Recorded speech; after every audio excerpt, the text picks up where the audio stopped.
Perhaps, when hearing the phrase military history, many people immediately think of gunfire, violent battles, or empires collapsing in the smoke of war. But tonight, we will look at that history in a different way, not as an endless chain of bloodshed, but as a very long journey of humanity, learning how to survive, protect one another, fear, hope, and continue creating amidst unstable ages.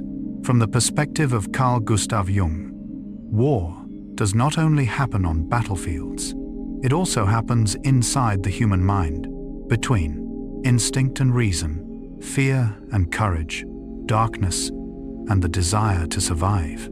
Perhaps that is why military history has fascinated humanity for thousands of years. Because when we look at Spartan warriors, solitary samurai, Roman legions marching through the mist, or sailors drifting silently across black oceans, we are not only looking at history, we are seeing the most ancient nature of humanity itself. Tonight, in this quiet space, we will journey together through ancient weapons forged from stone and fire, enormous medieval castles, the sound of horses across fog-covered battlefields, warships drifting through cold oceans, and even satellites silently floating through the darkness of space. But do not worry. This is not a loud or stressful video. This is a sleep story. A slow journey through thousands of years of human history. A place where war drums become distant sounds in the night. Ancient fortresses rest silently beneath moonlight. And former battlefields have become quiet fields, covered in grass. There is something very strange about the history of war. Even though it contains immense conflict, it still tells us stories about creativity, adaptation, and humanity's desire to survive. From obsidian blades sharp as glass, Mongol archers racing across the steppe, to radar, submarines, and modern cyber warfare, every age leaves its own imprint on humanity's memory. And perhaps, when listening to these stories through a slow voice in the middle of the night, we begin to realize every empire eventually becomes silent. Swords rust away. Warships sink beneath the sea. The last soldiers disappear into time. What remains are only stories, memories, and lessons about humanity. If you enjoy history, psychology, gentle stories before sleep, and journeys exploring the human mind through the thoughtful lens of Carl Gustav Jung, please subscribe to the channel and join us through many more quiet nights ahead. And now, allow your body to relax. Dim the lights in your room. Let the noise of the world drift farther away. Tonight, we will travel together across thousands of years of human warfare, not to fight, but to listen to the distant echoes of humanity within the slow and silent flow of time, the journey through the history of war. Perhaps, when we close our eyes and think about the history of war, most of us imagine the clash of metal, fields covered in smoke and dust, armies marching through cold morning mist, or ancient cities trembling beneath distant cannon fire. But if we look a little deeper, military history has never only been a story about weapons, victory, or collapsing empires. It is a story about humanity, about fear, survival instinct, creativity, and the way people learn to exist in a world that was never truly peaceful. From the perspective of Carl Gustav Jung, every external war reflects a deeper war within the human mind, between light and shadow, compassion and violence, cooperation and the desire for dominance. Perhaps that is why military history leaves humanity both frightened and fascinated. Because when we look at war, we are not only seeing battles, we are looking into the most primitive nature of humanity itself. If we could travel back thousands of years to a cold night in the Bronze Age, perhaps we would see small fires burning outside military camps, wind moving across dark plains, and warriors silently sharpening weapons beneath trembling firelight. Far away, there would only be the endless darkness of the ancient world. No satellites, no city lights, No engines, only star-filled skies, the cold breath of night, and the fragile feeling of humanity standing before vast nature. According to Jung, every human still carries ancient memories from those primordial ages deep within the unconscious mind.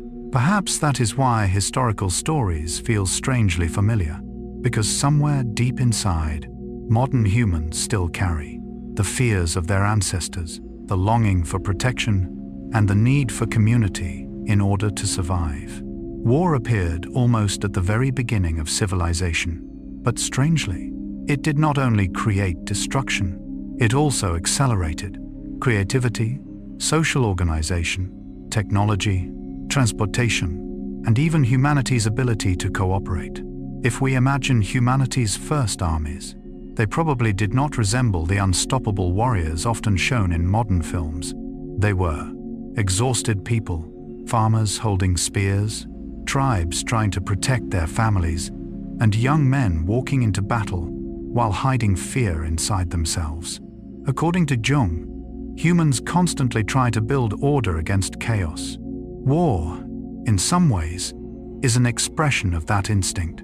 Armies learned how to move together, fight as one body, and trust one another in order to survive. There is something deeply moving in that image, because even amidst violence, humans still depended on each other.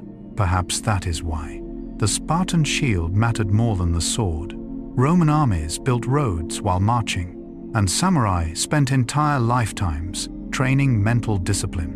War did not only test strength, it tested endurance, loyalty, and human will against fear. If we move through the ages, military history begins to resemble a long river flowing through human civilization. From stone knives, bows and arrows, chariots, to gunpowder, warships, aircraft, satellites, and modern cyber warfare, every era carried its own fears, but also its own dreams. According to Jung, technology often reflects the psychology of the age that created it. The massive walls of medieval castles reflected fear of invasion and the need for protection. Warships crossing oceans reflected the desire for exploration and ambitions of expansion. Nuclear weapons reflected fear of global destruction, but also humanity's deepest fear of itself. Perhaps what makes military history so unique is that it never only tells stories of victory.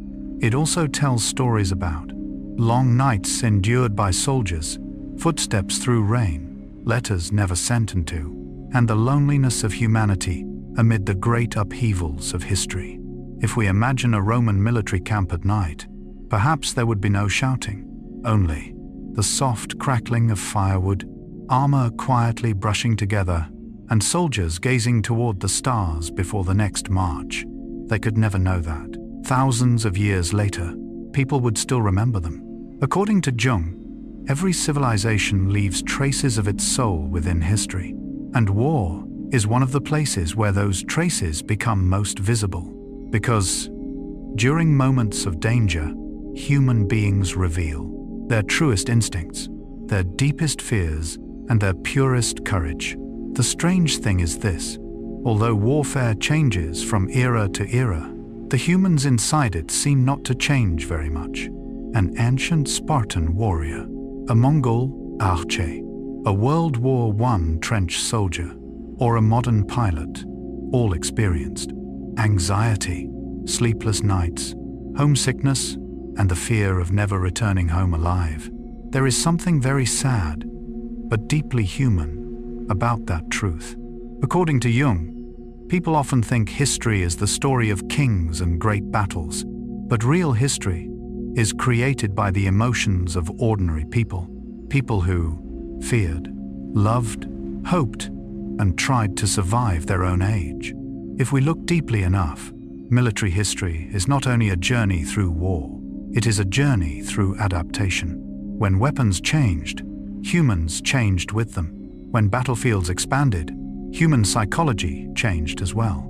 From fighting with swords to wars fought with satellites and data, humanity continuously searched for new ways to protect itself, control the world, or overcome its own fears. According to Jung, the shadow always exists within the human soul.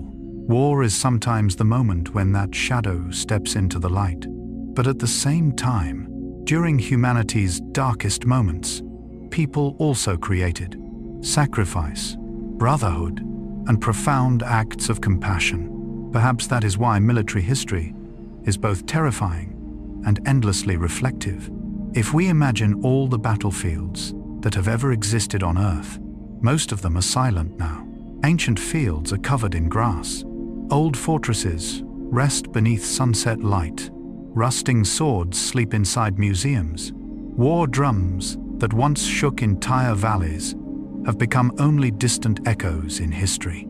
There is something peaceful in that image, because in the end, time softens everything. According to Jung, maturity begins when humans learn to look into darkness without allowing it to consume them. Perhaps military history should be viewed in the same way, not to glorify violence, but to understand what humanity has endured, what humanity has learned, and why peace is so precious. And perhaps, during the quietest nights, while listening to the long story of human warfare through a voice as gentle as distant wind passing through ancient fortress walls, we begin to realize that military history is not merely the story of armies or weapons. It is the story of humanity itself, fragile, creative, contradictory, yet endlessly searching for meaning, connection, and hope within the long and silent flow of time. Ancient weapons and tactics. Perhaps one of the strangest things about ancient warfare is that even though the world then had no electricity, engines, satellites, or modern machines, humanity still created astonishing military systems using only a stone, wood, bronze, rope, and imagination. From the perspective of Carl Gustav Jung, humans carry a deep instinct, the desire to survive in an unstable world. And perhaps, from that instinct, humanity's first weapons and strategies were born, not only to fight, but to protect tribes, preserve food, defend families, and create a sense of safety within a dangerous world. If we could return thousands of years into the past, to a quiet evening in the ancient world, perhaps we would see campfires flickering across open plains, warriors sharpening stone weapons beneath star-filled skies, and distant drums echoing through the darkness. Nothing modern existed, but there was already strategy, organization, and military thought. Humanity understood very early that strength did not come only from muscles. It came from coordination, creativity, and intelligence. One of the strangest examples is the obsidian blade used by the Aztecs. Obsidian is volcanic glass, dark, glossy, thin enough to reflect firelight like black water at night. When sharpened correctly, it became so sharp that modern scientists discovered it could even surpass many modern surgical steel blades. There is something astonishing about that.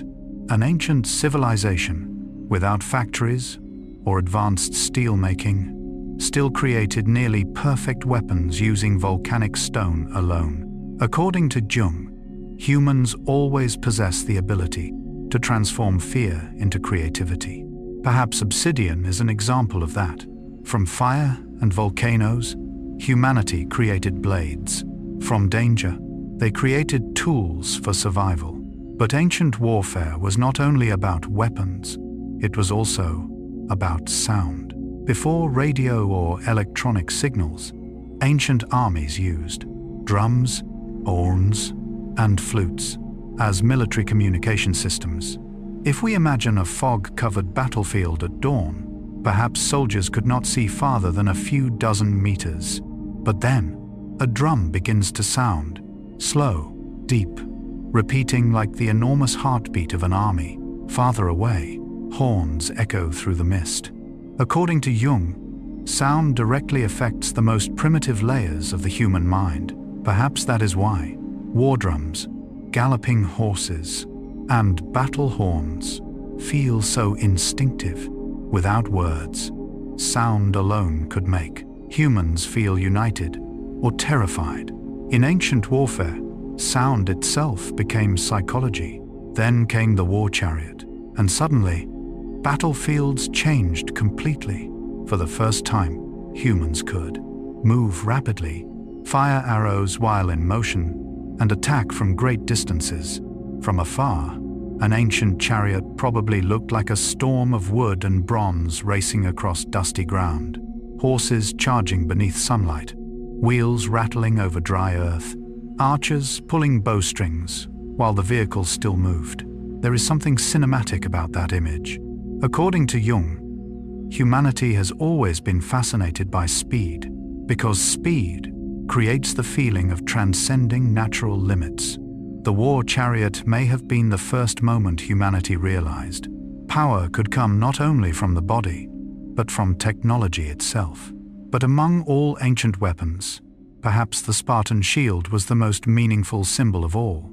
Spartans valued shields more than swords, because swords were personal weapons. But shields protected the entire formation. A warrior who lost his sword could still fight, but a warrior who abandoned his shield endangered the entire army. That idea is deeply profound.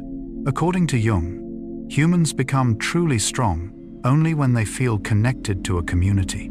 The Spartan shield was not merely wood and bronze. It symbolized trust, unity, and placing one's life beside others.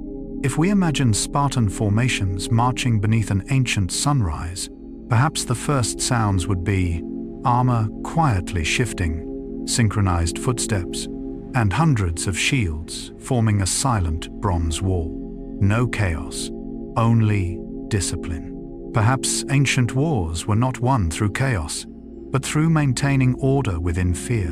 The Romans understood this extremely well. What made Rome terrifying was not only weaponry, it was organization. While marching, they built roads, constructed camps, dug trenches, and created infrastructure in the middle of military campaigns. According to Jung, humanity constantly tries to create order within chaos. Rome nearly transformed war into a system of logic. If we imagine Roman legions moving through morning fog, perhaps they left behind more than footprints. They left roads, bridges, and traces of civilization itself. And that mattered greatly, because sometimes empires are not built by swords, but by logistics. Then, in other parts of the ancient world, war elephants appeared. It is difficult to imagine how ancient cavalry must have felt when first seeing an enormous armored creature moving toward them, the earth trembling beneath elephant feet, horses panicking, war horns echoing through hot battlefield air. According to Jung, humanity's greatest fears often come from the unfamiliar. War elephants were powerful not only because of size, but because of psychology. Ancient warfare was always a battle of the mind before becoming a battle of weapons. In the East, the Chinese crossbow introduced an almost modern idea: mass firepower, no longer depending only on personal skill, but on quantity, speed, and coordination. It almost predicted modern warfare. According to Jung, as societies grow larger, humans shift from the individual hero toward collective systems. The crossbow symbolized that transformation. Then came the Mongols, like the wind of the steppe. If we imagine them at sunset, perhaps all we would see is dust on the horizon, horses racing rapidly, and arrows appearing almost from the air itself. The Mongols mastered speed, movement, and psychological warfare. They did not need walls. The entire steppe was their strength. According to Jung, freedom always comes with adaptation. Perhaps no army adapted to nature better than the Mongols. They lived beside horses, slept beside horses, and fought as though humans and animals had become one. Meanwhile, the Vikings conquered through the sea. Viking ships were long, narrow, and astonishingly flexible. They could cross oceans, yet also travel deep into inland rivers. If we imagine a foggy morning in medieval Europe, perhaps villagers first heard the sound of oars, wood brushing against water, and then long ships emerging silently from the mist. According to Jung, the sea always symbolizes the unknown. Perhaps that is why Vikings were both feared and treated like myths. They came from the sea and vanished back into the sea. Finally, in feudal Japan, samurai armor appeared almost like a work of art, not only for protection, but also as an expression of honor, aesthetics, and philosophy. Samurai armor was light, flexible, and almost synchronized with the body itself. According to Jung, humanity always searches for beauty, even within terrifying things. Perhaps that is why ancient warfare sometimes carries a deeply melancholic beauty, because amidst is violence, fear, and survival, humanity still created art, symbols, and systems filled with elegance. If we look deeply enough, every ancient weapon tells the same story. Not a story about killing, but a story about adaptation, imagination, and humanity's desire to survive within an unstable world. And perhaps, during the quietest nights, when imagining distant war drums, Roman legions marching through mist, Spartan warriors tightening their bronze shields, or Viking ships drifting silently through dark waters, we are not only looking at ancient military history, we are looking at the most primitive part of humanity itself, fragile, frightened, creative, yet always trying to survive within the vast darkness of time, the age of fortresses, siege, and defense. Perhaps, after humanity learned how to create swords, bows and arrows, war chariots, and organized armies, a new fear slowly emerged throughout human history, the fear of invasion. And from that fear, fortresses were born. If we looked from far away at an ancient medieval city during the night, perhaps the first thing we would notice would not be lights, but enormous stone walls, silent watchtowers, thick wooden gates reinforced with iron, and dark moats reflecting cold moonlight. From the perspective of Carl Gustav Jung, human beings constantly tried to build safe zones against the chaos of the outside world. Perhaps fortresses were the clearest physical symbol of that instinct. Those walls were not built only from stone. They were built from fear, hope for survival, and the desire to protect a community. The strange thing is this: the higher humanity built walls, the more new ways people invented to destroy them, and so began a race lasting thousands of years between siege and defense, a conflict not only of strength, but of imagination. If we traveled back to the ancient Byzantine Empire, we might hear frightened whispers about a mysterious weapon, Greek fire. No one knows its true formula with certainty, but legends say the flames could burn even upon water. Imagine a naval battle at night, the sea completely black, cold mist covering the waves. Then suddenly, a stream of brilliant fire bursts through the air. The flames touch the ocean, but do not go out. They continue burning, spreading, floating across the sea as though the ocean itself were on fire. According to Jung, what frightens humans most is not always death, but things beyond understanding. Greek fire was terrifying not only because of heat, but because it made enemies feel the world itself had become irrational, that even water, the very thing meant to extinguish fire, was no longer safe. Perhaps that was the moment humanity began to understand. War was not only physical force, it was psychological warfare as well. Then came the age of medieval castles. From afar, a castle may appear beautiful: tall stone towers, banners moving in the wind, sunlight reflecting upon cold grey walls. But if we look more closely, we realize a castle was truly a gigantic defensive machine. Every detail existed for war. According to Jung, humans often hide fear through order and architecture. Castles were the perfect example. Their thick walls did not merely stop enemies. They created the feeling that, inside these walls, we are safe. But beyond those walls, there were always people searching for ways to break them. Medieval castles were designed with narrow arrow slits, curved gates, difficult to breach, drawbridges, moats, and corridors designed to trap attackers.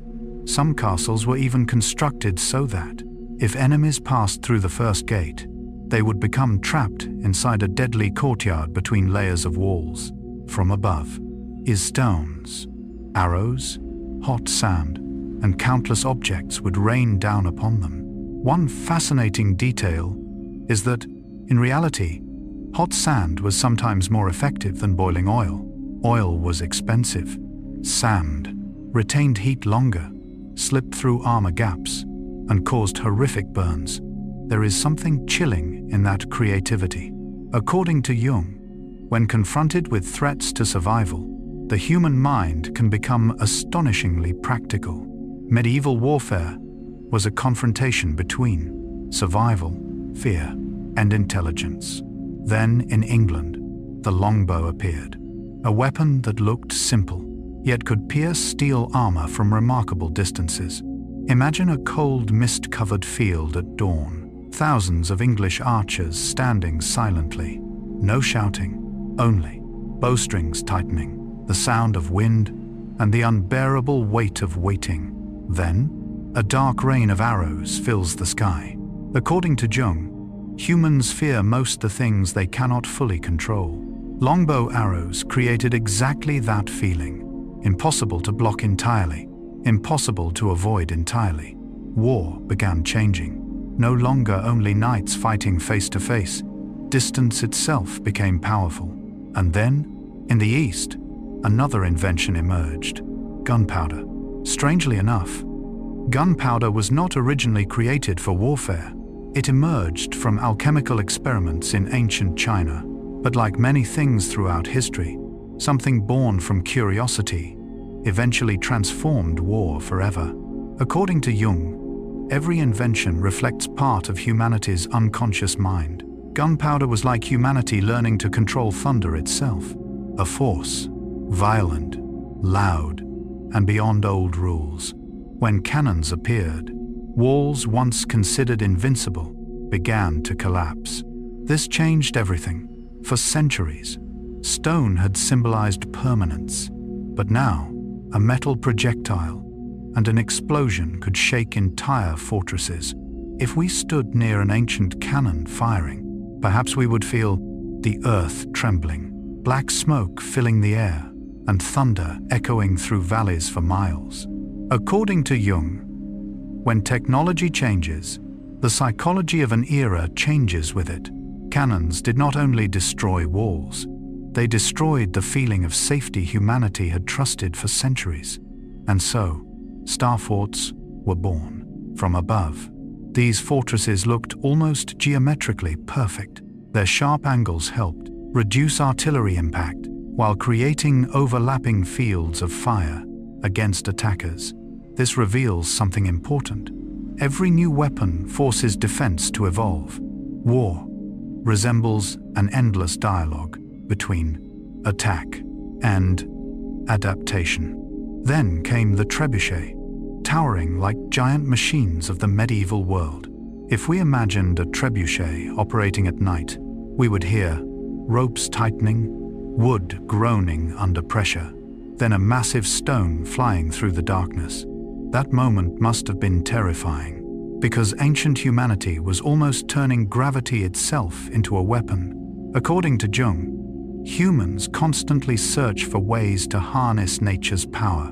The trebuchet was a masterpiece of primitive mechanical intelligence. No gunpowder, no engines, only weight, leverage, and patience. But sometimes, fortresses were not destroyed from outside. They were destroyed from beneath. Sappers soldiers who dug siege tunnels performed one of the most dangerous tasks imaginable. They tunneled beneath fortress foundations, then burned wooden supports until entire walls collapsed. If we imagined them underground, darkness would surround everything. Hot, suffocating air. Only the sound of picks striking dirt inside narrow tunnels. According to Jung, some of humanity's deepest fears involve darkness, enclosed spaces, and the feeling of being buried alive. Medieval warfare exploited all of those fears. What is remarkable is this: every side continuously learned from the other. No system remained dominant forever. No fortress was truly invincible. No weapon ruled battlefields permanently. Ancient military history resembles a long conversation between human intelligence and human fear. According to Jung, humanity matures through confronting chaos. Perhaps civilizations evolved in the same way. Every time warfare changed, people were forced to think differently, build differently, and adapt differently. If we look deeply enough, fortresses were never merely stone. Weapons were never merely metal. Everything reflected the psychology of an age, humanity's anxieties, and the endless effort to find safety in a world that never stopped changing. And perhaps tonight, while imagining ancient fortresses resting beneath moonlight, stone walls covered in green moss, wind moving through abandoned castle corridors, or Greek fire burning across black oceans, we begin to realize that military history is not only about humanity destroying itself, it is also about creativity, adaptation, and humanity's ancient attempt to feel safe within a vast, cold, and uncertain world. The age of gunpowder and muskets. Perhaps, throughout the first thousands of years of warfare, humanity still believed that strength lived in the arm, courage belonged to close combat, and victory belonged to the strongest warriors on horseback or behind steel shields. But then, everything began changing because of something incredibly small: a spark, an explosion, and the first drifting smoke of gunpowder rising into the air. From the perspective of Carl Gustav Jung, every era carries its own symbol of power. If swords once symbolized honor, armor symbolized status, and knights symbolized ruling classes, then gunpowder shattered all of those symbols. It made warfare louder, more chaotic, and more terrifying. But at the same time, it pushed the world into an entirely new age. If we stood on a European battlefield during the late 15th century, perhaps the first things we would notice would be the smell of sulfur smoke, metal clashing, and rows of soldiers standing silently with long wooden firearms. Those weapons were muskets, one of the inventions that would permanently alter human history. Muskets were immensely powerful. A single bullet could pierce armor, shields, and even the belief that knights were invincible. Yet, strangely, they were extremely slow. Soldiers had to pour gunpowder, load the ball, ram it down the barrel, and only then fire. The entire process could take so long that, if enemies charged quickly enough, a soldier might never fire a second shot. According to Jung, whenever new technologies emerge, humanity enters unstable periods of transition. The musket was exactly that kind of weapon, more powerful than swords, yet still imperfect. And within that transition, military history became especially fascinating. Imagine an army carrying muskets through cold morning fog. We would hear boots moving through mud, metal softly striking metal, officers shouting commands through icy air. Then, a line of explosions erupts almost simultaneously. White smoke blankets the battlefield. According to Jung, humans are deeply affected by things that feel ingestuden, chaotic, and beyond control. Gunpowder introduced all of that into warfare. Battle no longer resembled the silent clash of sword and shield. It became artificial thunder, fire, smoke, and the terrifying feeling that death could arrive from far away. Then came the flintlock. Today, this might seem insignificant, but at the time, it was nearly revolutionary. Before the flintlock, firearms were often difficult to operate, unreliable, and dangerous even to the user. But the flint ignition system made guns more stable, faster, and more practical. According to Jung, when technology becomes easier to use, it begins transforming society far more deeply. The flintlock made firearms no longer rare tools for elite specialists. They became mass weapons, and that mattered enormously, because from that moment onward, power no longer belonged entirely to aristocrats or warriors trained since childhood. An ordinary soldier, after brief training, could wield a weapon powerful enough to kill an armored knight. There is something symbolic about that transformation. According to Jung, every system of power is eventually challenged by new technologies. Gunpowder did not merely change warfare, it changed society itself. Then came the bayonet. A simple idea, yet astonishingly adaptive. Attach a blade to the end of a musket, and suddenly the firearm becomes a spear. This solved one of the greatest fears of musket soldiers, enemies reaching them before reloading. According to Jung, humans constantly tried to transform weakness into strength. The bayonet was exactly that, a tool born from fear that transformed battlefield tactics entirely.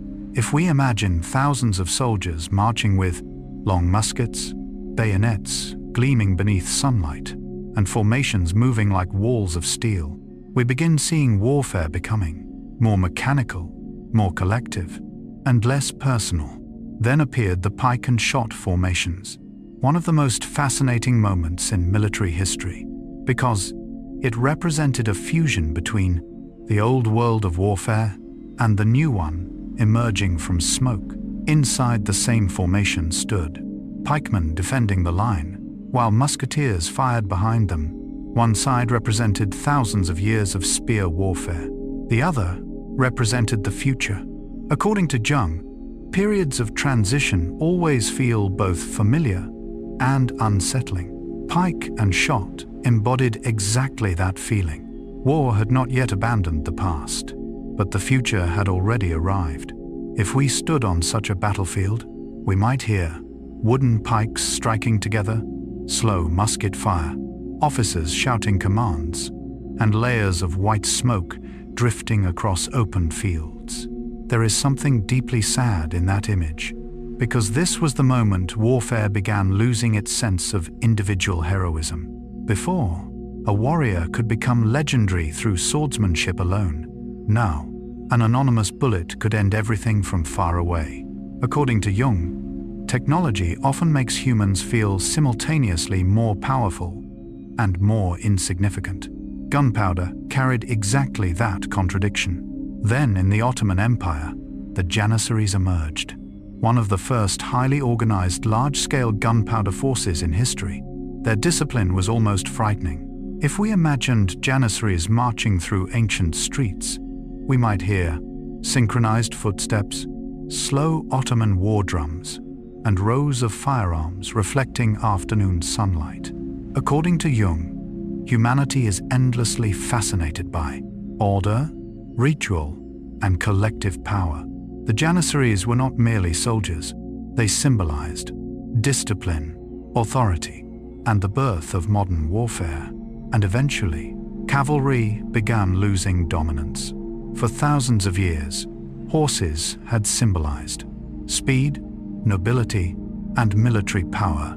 A mounted knight once resembled the tank of the medieval world, but now, formations of infantry armed with guns and pikes could stop them. This was not merely a tactical shift. It was the psychological ending of an entire era. According to Jung, humans suffer most when old symbols lose their power. Perhaps many knights of that age felt the world changing too quickly. That, of first of honor and individual skill, no longer guaranteed victory. Warfare was becoming more scientific, more industrial, and colder. If we look deeply enough, The age of gunpowder did not only change weapons, it transformed how humanity viewed power, how empires functioned, and how fear appeared upon battlefields. According to Jung, every great invention reflects a shift within humanity's collective unconscious.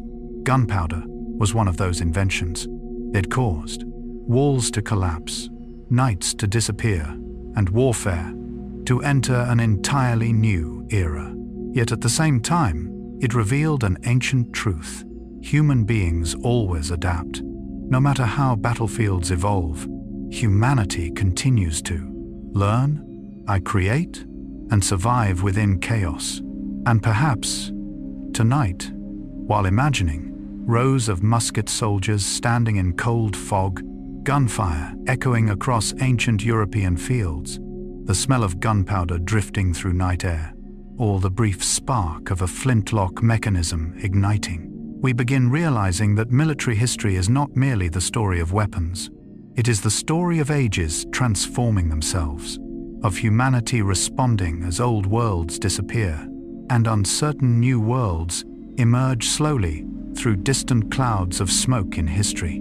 Naval warfare, the war upon the sea. Perhaps, among all the places humanity has ever brought war, nowhere has been both as beautiful and as terrifying as the ocean, because the sea has always carried a very special feeling.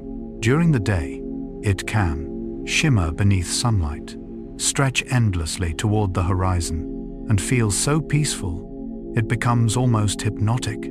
But at night, upon black waters with no visible end, human beings begin to feel the full weight of their own smallness. From the perspective of Carl Gustav Jung, the ocean often symbolizes the collective unconscious, deep, mysterious, and impossible to fully control. Perhaps that is why naval warfare has always felt different from war on land. It is not only a conflict between armies, it is also a confrontation between humanity and the vastness of nature itself.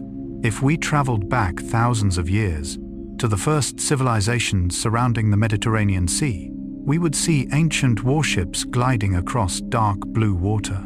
No engines, no radar, only wood, sails, oars, and human strength. At the front of many of those ships was a large, sharpened bronze structure, the ram. If we imagined an ancient naval battle, we would hear water violently splitting apart, frantic rowing, and war horns echoing through sea mist. Then suddenly, one vessel surges forward at full speed. Its bronze ram smashes into the enemy hull. Wood splinters. Water floods inside. According to Jung, humanity's deepest fears often emerge when solid ground disappears beneath our feet. At sea, there is nowhere to run, no walls, no forests to hide within, only water and the endless darkness below. Perhaps that is why ancient naval warfare feels so primal, like wooden creatures colliding upon the ocean, while human beings struggle to survive within a natural world far greater than themselves. Then centuries passed, and the oceans slowly became the highways connecting empires. Whoever controlled the seas controlled trade, resources, and power. According to Jung, humanity is always drawn toward the unknown. The sea represented both fear and the promise of wealth and discovery. Perhaps that is why warships became larger, more dangerous, and then pirates appeared like ghosts upon the water. Imagine a merchant vessel moving through morning fog. Everything seems peaceful, until suddenly, on the horizon, appear black flags, dark sails, and the chaotic sound of cannons. One of the most terrifying weapons pirates used was grape shot. Instead of firing a single cannonball, it released dozens of small metal projectiles at once.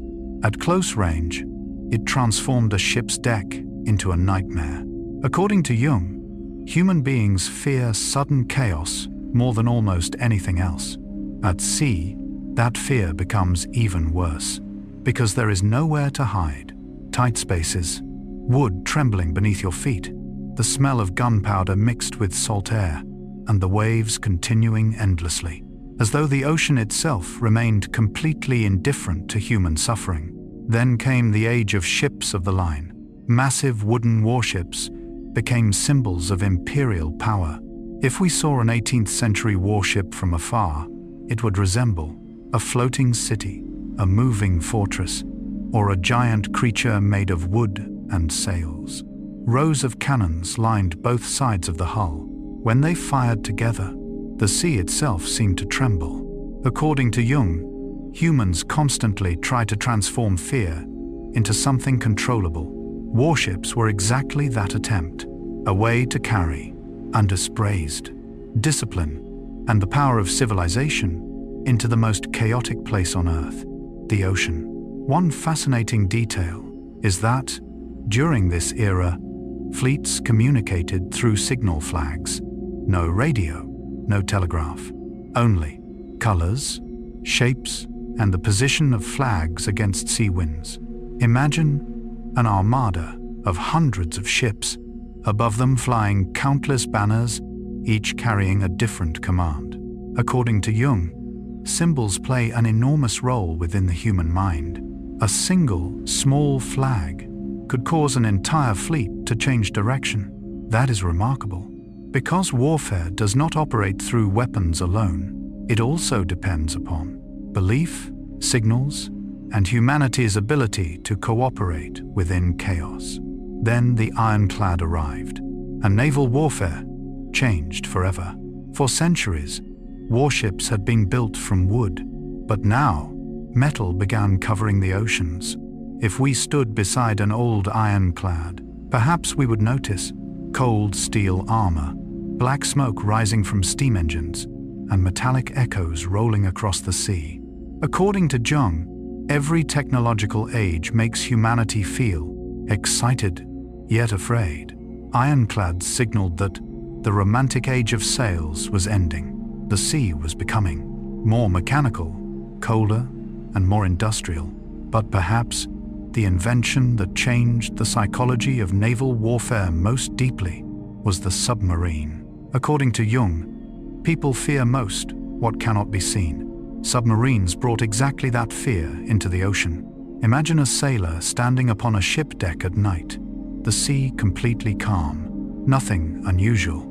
Yet somewhere beneath the black water, there may exist a submarine, silent, invisible, and watching. There is something deeply haunting about that idea, because the ocean was already mysterious. Now humanity had hidden war beneath it as well. Then torpedoes appeared, and submarines became the assassins of the sea. No direct confrontation, no need even to see the enemy, only in nose, patience. Then an attack emerging from darkness. According to Jung, modern warfare increasingly reflects humanity's fear of invisible threats, from visible spears to unseen enemies beneath the waves. War was changing the psychology of civilization itself. Then sea mines emerged like invisible walls of death. Imagine a ship crossing calm water. Everything appears completely normal. No large waves, no gunfire, no enemy ships. Then suddenly, a massive explosion erupts beneath the hull.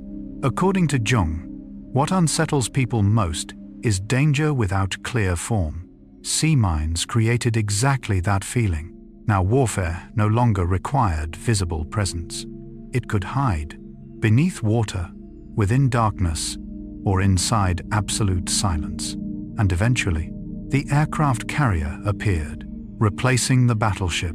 This carried enormous symbolic meaning. For centuries, naval power depended upon thick armor, giant cannon, and the ability to absorb damage. But now, power belonged to aircraft, to distance, to striking enemies from far away. According to Jung, history constantly reveals every symbol of power eventually changes. Battleships were once the kings of the sea, but eventually they too became history. If we look deeply enough, naval warfare is not merely about ships and cannons. It is about humanity's desire to control the uncontrollable, fear before the endless ocean, and the attempt to bring civilization's order into the chaos of the sea. Perhaps that is why control of the oceans has always determined the fate of empires, because whoever controls the sea almost controls trade, connection, and the movement of the world itself.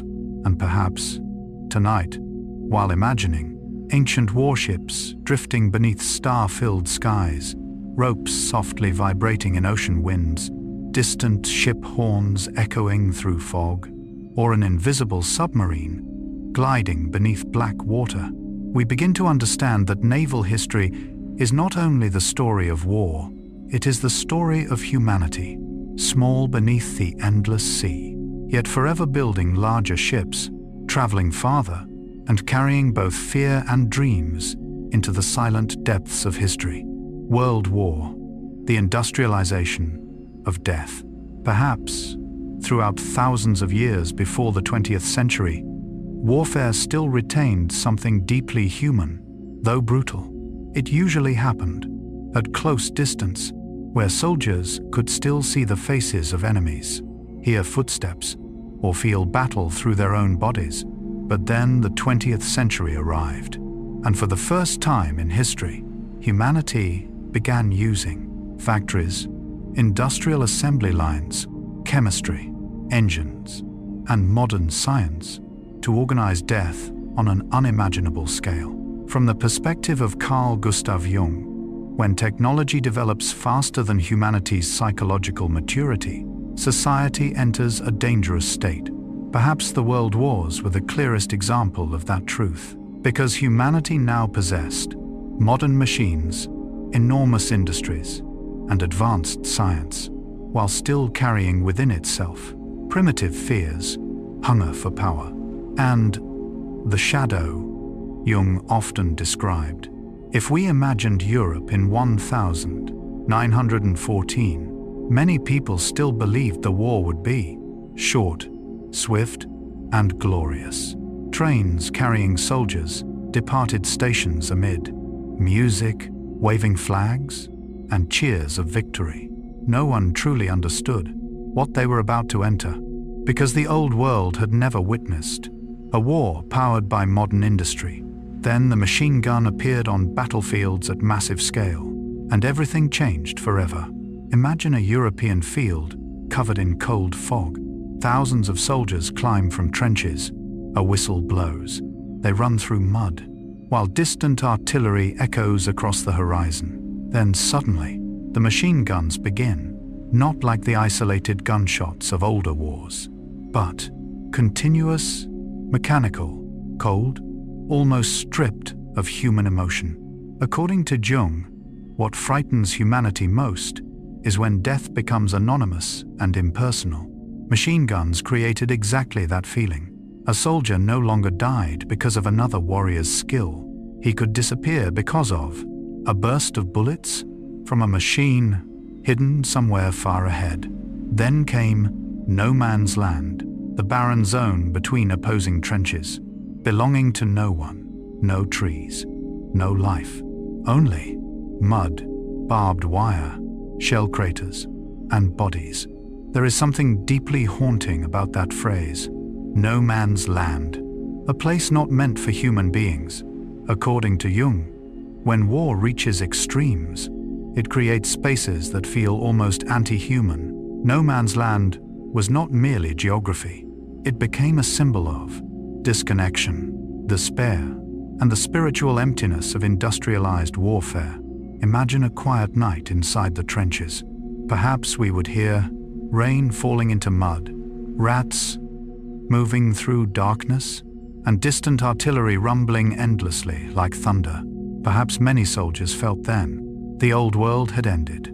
Then tanks appeared, an idea almost unbelievable at the time. A steel machine capable of crossing trenches, resisting bullets, and advancing through battlefields. The first tanks were slow, loud, covered in engine smoke. Yet to soldiers trapped in trenches, they resembled steel creatures emerging from the future. According to Jung, humanity is always both fascinated and terrified by machines. Tanks reflected exactly that contradiction. No longer warriors upon horses, but steel, engines, and mechanized power. War was slowly losing its personal nature. Then came the flamethrower, perhaps one of the weapons that touched humanity's deepest primal fears, because fire has always symbolized both life and destruction. Imagine a dark trench. Then suddenly, a stream of fire surges forward. Orange light reflects across mud and steel. Heat explodes through darkness. According to Jung, fire powerfully affects the human unconscious, because our ancestors once gathered around fire for warmth, told stories beside flames, yet also feared wildfires and volcanoes. Flamethrowers transformed that ancient symbol into a weapon, but perhaps nothing terrified humanity more than poison gas. If earlier wars still carried the feeling that at least danger can be seen, gas destroyed that belief entirely. A grey-green cloud drifting slowly across the battlefield. No great explosion, no fire, only silence and panic. According to Jung, the most terrifying threats are often those that are invisible, untouchably, and entering the body through the very air we breathe. Poison gas transformed the atmosphere itself into an enemy, and so gas masks became essential. If we looked at soldiers wearing those masks, they barely appeared human anymore. Round glass eyes reflecting cold light, heavy breathing echoing behind rubber filters. According to Jung, when humans lose their faces, they lose part of their humanity.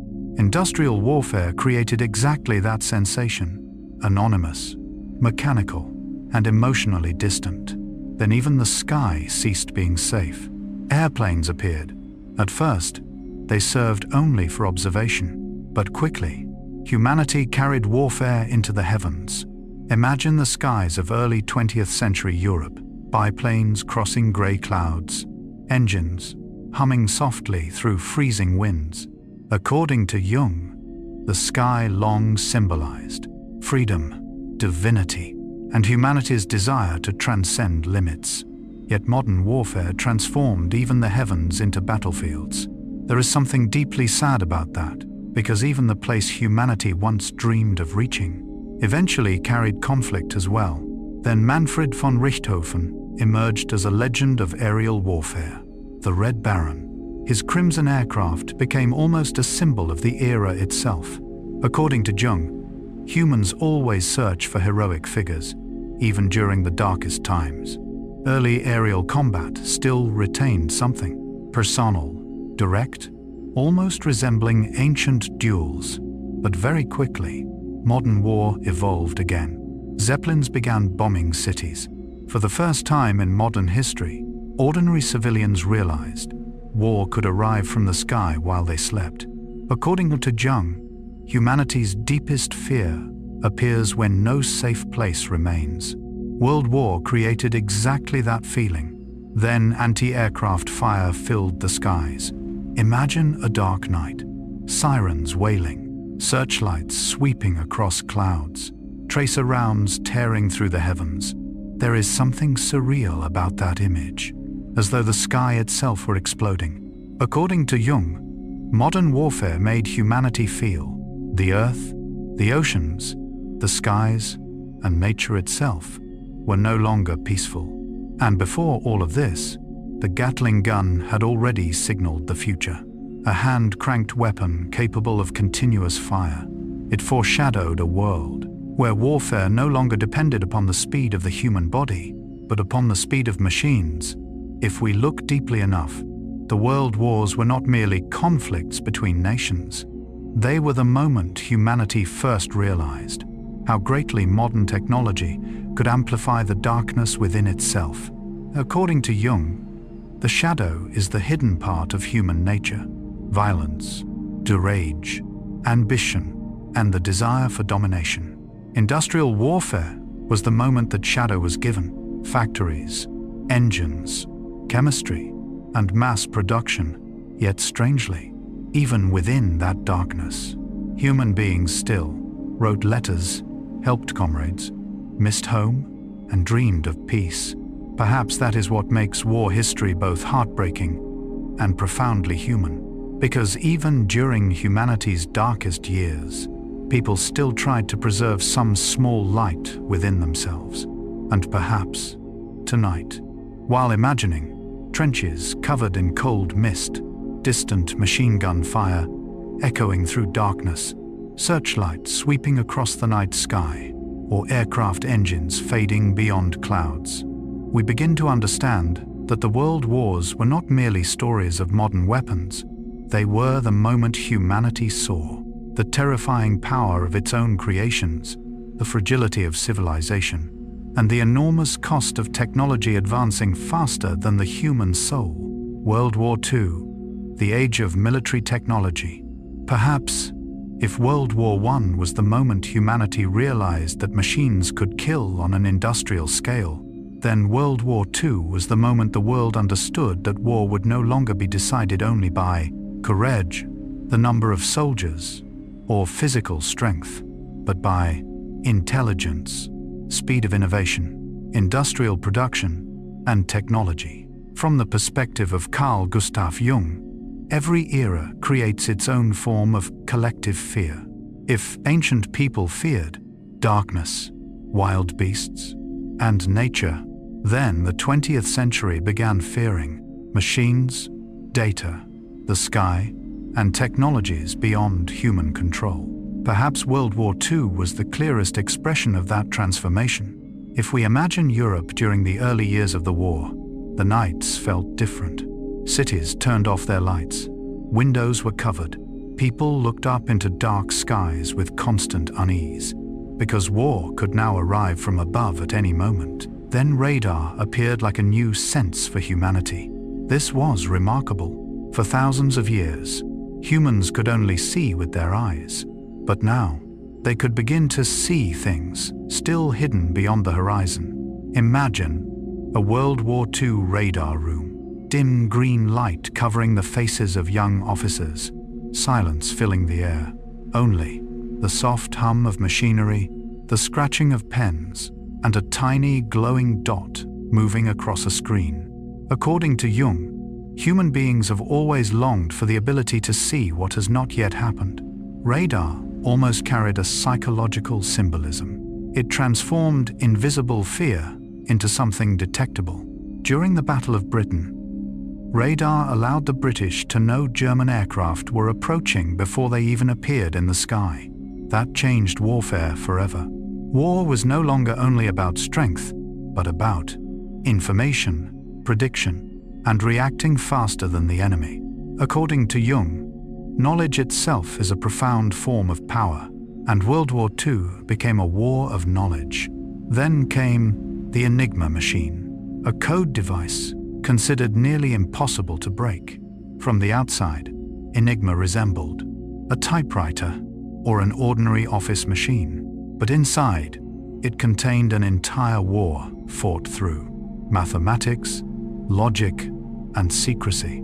According to Jung, humans fear not only physical force, but also what they cannot understand, information they cannot access, and the feeling that others can see further ahead than they can. Enigma created exactly that fear. Military messages became labyrinths of symbols. War no longer existed only on battlefields, but inside laboratories, code-breaking offices, and the minds of people working with invisible patterns. There is something deeply modern about that, because, for the first time in history, someone sitting before papers and machines could influence the fate of war as much as a soldier on the front lines. Then the code talkers appeared. Soldiers using indigenous languages to encode military information. This was extraordinary, because suddenly, culture, ancestral memory, and traditional language became military technology. According to Jung, language is not merely communication. It carries identity, collective unconscious memory, and the soul of a community. Perhaps that is why using native languages as codes carried meaning far deeper than simple strategy. It felt almost as though the past itself was quietly protecting the present. Then, in the Pacific, the kamikaze appeared. Perhaps one of the most psychologically haunting images of modern warfare, a pilot turning his own body into a weapon. Imagine a sailor standing upon a ship deck. He sees a tiny dot in the sky, then the aircraft descending faster and faster, never turning away, never attempting escape. According to Jung, when human beings believe death carries sacred meaning, they can act beyond ordinary survival logic. Kamikaze reflected desperation, extreme loyalty, and the dark side of collective ideals. What made it terrifying was not merely the explosion, but the feeling that the enemy no longer feared death. Then paratroopers began descending through darkness. Imagine the night skies of wartime Europe, aircraft doors opening, freezing wind rushing inside. Below lies darkness, the farmland, and unseen battlefields. Then one by one, soldiers leap into empty space. According to Jung, darkness symbolizes the unknown, transition, and primal fear. Paratroopers brought war directly into that symbol. They descended from the sky, almost invisible at night. There is something surreal about that image, as though war could now emerge from everywhere: the ground, the sea, and the heavens. Then the Higgins boat appeared during Normandy landings, a design that seemed simple, yet changed history. Imagine the morning of the Normandy invasion: grey, cold seas, heavy waves. Soldiers crowded inside narrow Higgins boats, no one knowing whether they would survive once the front ramp opened. According to Jung, waiting before danger is often more frightening than danger itself. Perhaps those minutes before landing were the longest moments in many soldiers' lives. Then the M4 Sherman emerged as a symbol of industrial warfare.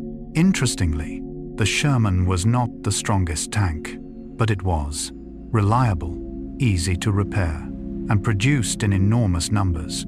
According to Jung, the industrial age transformed war from a contest of exceptional individuals into a struggle of production speed, logistics, and maintaining systems. The Sherman succeeded not only because of steel, but because of factories, workers, and the industrial organization behind it. Then the V-2 rocket appeared, the first ballistic missile in history. Imagine a city at night, everything completely calm. No air raid sirens sounding in time, no aircraft noise. Then suddenly, a massive explosion erupts. According to Jung, what deeply unsettles humanity is danger arriving without warning. The V-2 introduced a future of warfare that was faster, farther-reaching, and almost impossible to stop. Technology had begun surpassing natural human reaction speed. Then napalm appeared, one of the most terrifying symbols of modern war. According to Jung, fire has always carried dual meaning: life, but also absolute destruction. Napalm caused fire to cling to everything: the ground, trees, and human bodies. It transformed war into something almost nightmarish. If we look deeply enough, World War II was not merely a conflict between nations. It became a race of intelligence, industry, science, and technological innovation. For the first time in history, a discovery inside a laboratory could reshape the entire course of war within months. According to Jung, this was also the moment humanity most clearly confronted its own technological shadow, because technology itself is neither good nor evil, but when combined with fear, power, and ambition, it can magnify both the brightest and darkest sides of humanity. One deeply reflective truth is that during this era of immense destruction, humanity also advanced.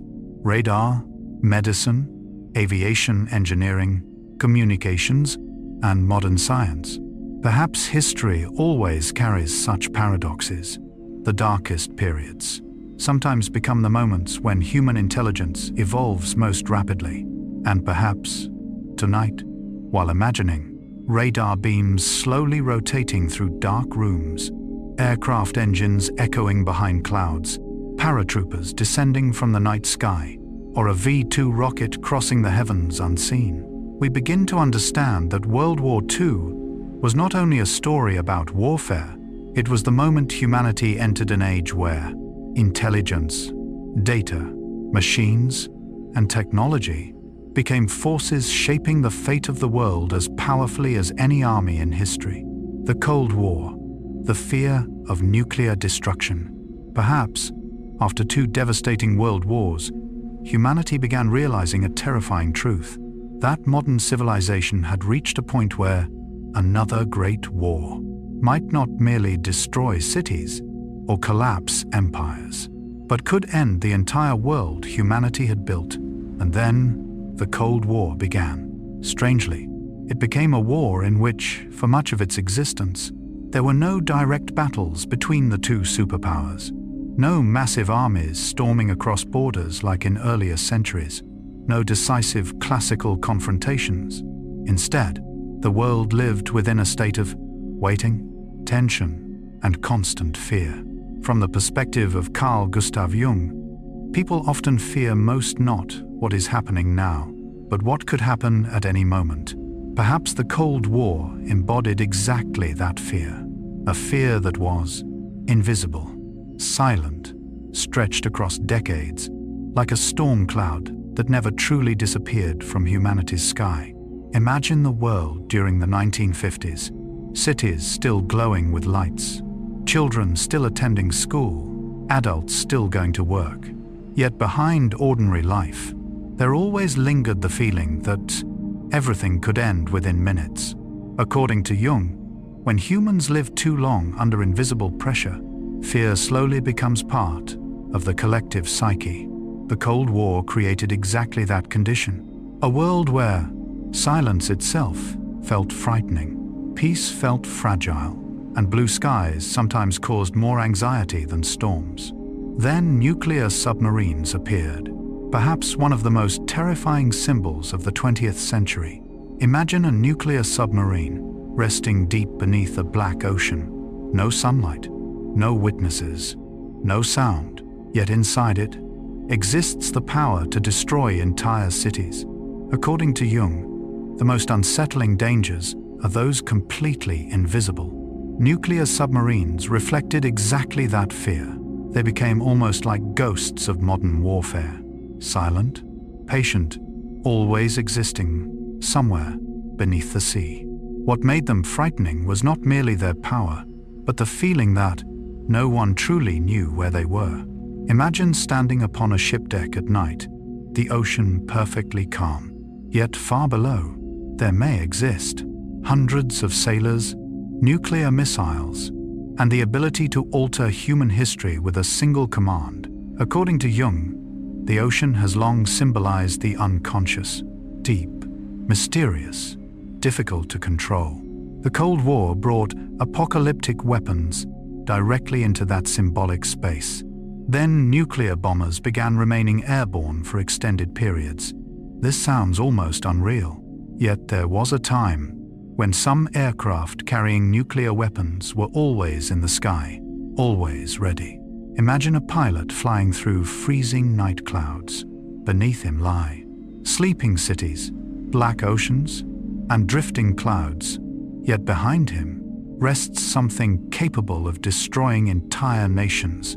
According to Jung, humans struggle when power exceeds emotional comprehension. Perhaps that was the true burden of the nuclear age, because for the first time, small groups of people possessed the ability to end millions of lives within hours. Then spy satellites appeared, and warfare expanded into space.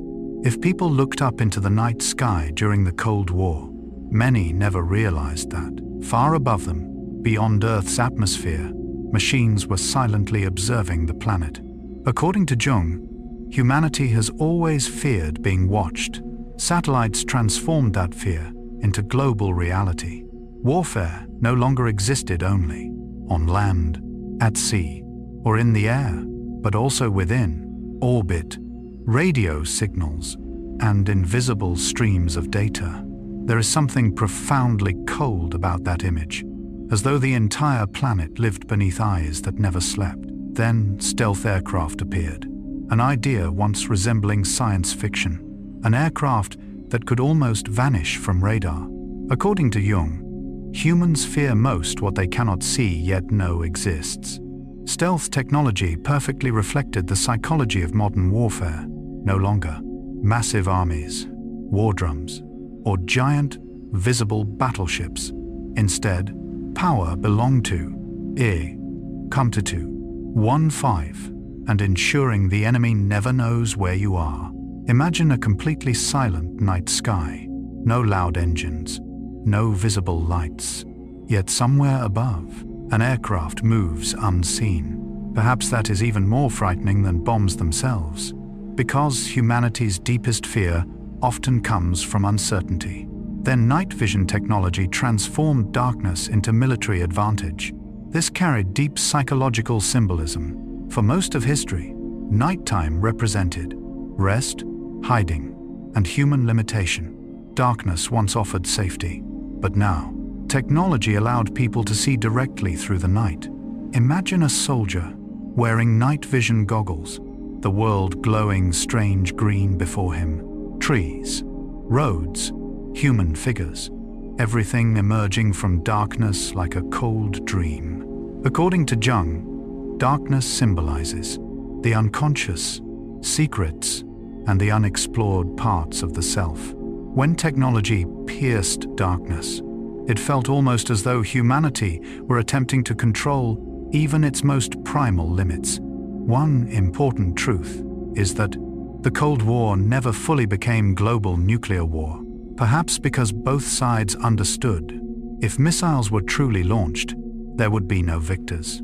According to Jung, sometimes shared fear itself creates a strange balance.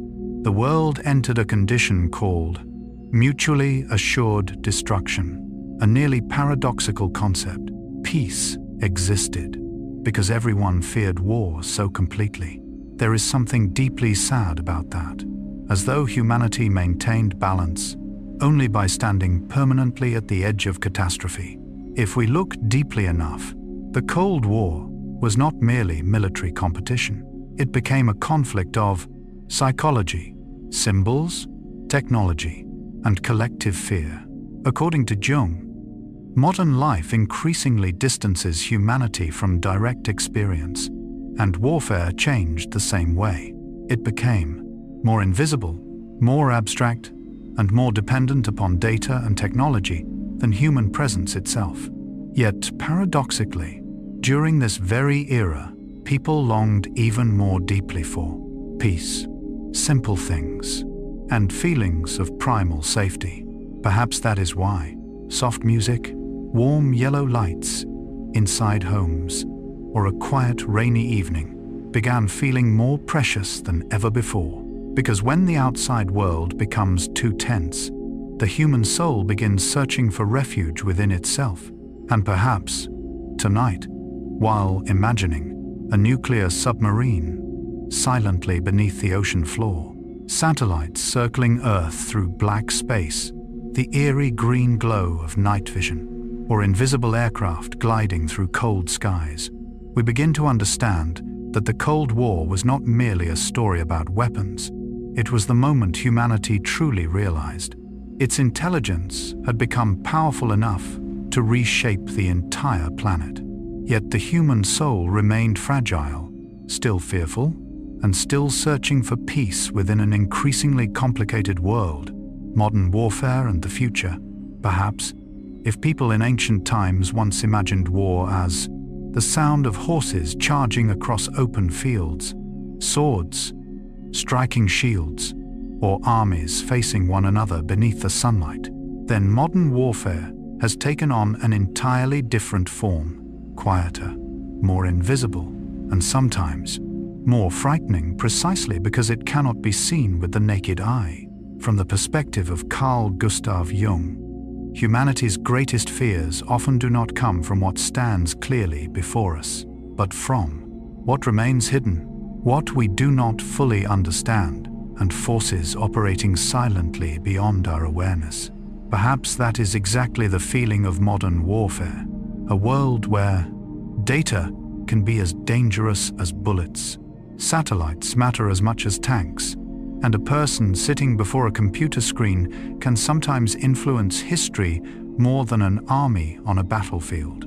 If we imagine the wars of the future, perhaps the first thing that would surprise us is this: they may no longer be loud, no longer filled with endless columns of soldiers marching down roads, thunderous artillery, or muddy trenches like those of previous centuries. Instead, war increasingly transforms into signals, data, screens, and invisible networks spread across the planet. Then drones appeared. At first, they were merely small, remotely controlled flying machines. But very quickly, drones changed humanity's entire perception of war. Imagine a quiet night sky. No roaring engines, nor sirens. Only a tiny, nearly invisible object flying high overhead. According to Jung, one of humanity's deepest anxieties is being watched without knowing it. Drones carry exactly that feeling. They can observe, record, follow, and sometimes strike. While almost no one notices their presence, there is something profoundly different about this kind of warfare. A drone operator may sit hundreds, even thousands of kilometers away from the battlefield. That creates an entirely new psychological distance. According to Jung, distance can make people less able to fully feel the consequences of their actions. Modern warfare, therefore, becomes colder, more precise, yet also more emotionally detached. Then cyber warfare emerged, a battlefield completely invisible. If ancient wars were fought across plains, inside fortresses, or upon oceans, then cyber warfare unfolds within servers, electronic signals, and streams of code unseen by ordinary eyes. What is deeply unsettling is that a cyber attack can sometimes paralyze cities, cut electricity, disrupt hospitals, or destabilize entire economies without firing a single bullet. According to Jung, humanity has always feared things without clear physical form. Cyber warfare almost perfectly embodies modern fear. No explosions, no smoke, yet entire societies can still tremble. Imagine a dark room, someone sitting before a pale blue screen. Outside, everything is silent, yet lines of code quietly cross borders, slip into networks, and influence the physical world. There is something strangely surreal about that image, as though warfare has entered the very nervous system of modern civilization. Then smart bombs appeared, weapons capable of guiding themselves. In the past, bombs often fell with limited precision, but now, weapons can adjust themselves, identify targets, and strike with astonishing accuracy.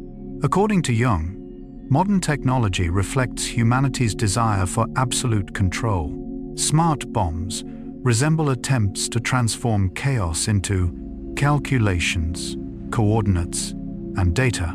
Yet strangely, the more precise warfare becomes, the more emotionally distant it can feel, because decision-makers no longer directly see smoke, destruction, or human beings below. Instead, they see screens, maps, and moving lights. According to Jung, when humans rely too heavily upon abstraction, they risk forgetting the humanity within reality itself. Perhaps this is one of the greatest paradoxes of modern war. Then GPS transformed the battlefield entirely. Today, this may seem ordinary to us. After all, phones use GPS every day to navigate, locate positions, and connect people. But in military history, GPS was revolutionary. Imagine a missile launched through the night sky. It does not guess its direction. It knows exactly where it is. According to Jung, humanity has long desired orientation, control over space, and freedom from uncertainty. GPS reflects that desire, in its most extreme form. Warfare now depends less upon instinct, intuition, or luck, and more upon satellite data, signals from algorithms. There is something deeply thought-provoking about that, because modern humanity is increasingly handing decision-making over to machines and systems. Then hypersonic weapons appeared. So fast, they are almost impossible to intercept. According to Jung, speed profoundly affects human psychology. When danger moves too quickly, the mind no longer feels it has time to respond. This creates a new fear of the modern era. Warfare unfolding faster than human understanding itself. Imagine the skies of the future, an object moving at terrifying speed. No one truly sees it. Only warning systems sounding within a few brief minutes. Perhaps this is the point where warfare begins surpassing humanity's natural perception. No longer seeing the enemy, hearing horses charging, or clearly knowing where the battlefield lies. Everything becomes too fast, too distant, and too abstract. Then outer space became a new frontier. Once this belonged only to science fiction, but now satellites guide, communicate, observe, and control vast portions of modern warfare. When we look into the night sky, we often see peace. Yet above the atmosphere, thousands of devices orbit the Earth. According to Jung, humanity has always carried the desire to transcend limits, but at the same time, people bring conflict wherever they go, from grasslands, oceans, skies, and now into space. War seems to follow every stage of civilization's growth. If we look deeply enough, modern warfare is not merely military competition. It is competition involving data, artificial intelligence, digital networks, and control over information. According to Jung, modern life causes humanity to exist increasingly within worlds of symbols and signals, and warfare changes in the same way. It becomes more invisible, more psychological, and more dependent upon perception as much as physical force. One deeply reflective truth is this: while technology continues advancing rapidly, many people feel lonely, more anxious, and more disconnected than before. Perhaps because when everything becomes too digital, human beings begin missing genuine silence, direct conversation, and the feeling of touching the world with their own hands. According to Jung, the human soul does not evolve as quickly as technology, and perhaps that is the greatest challenge of our era. Not whether machines will become more powerful, but whether humanity will mature psychologically enough to use such power wisely.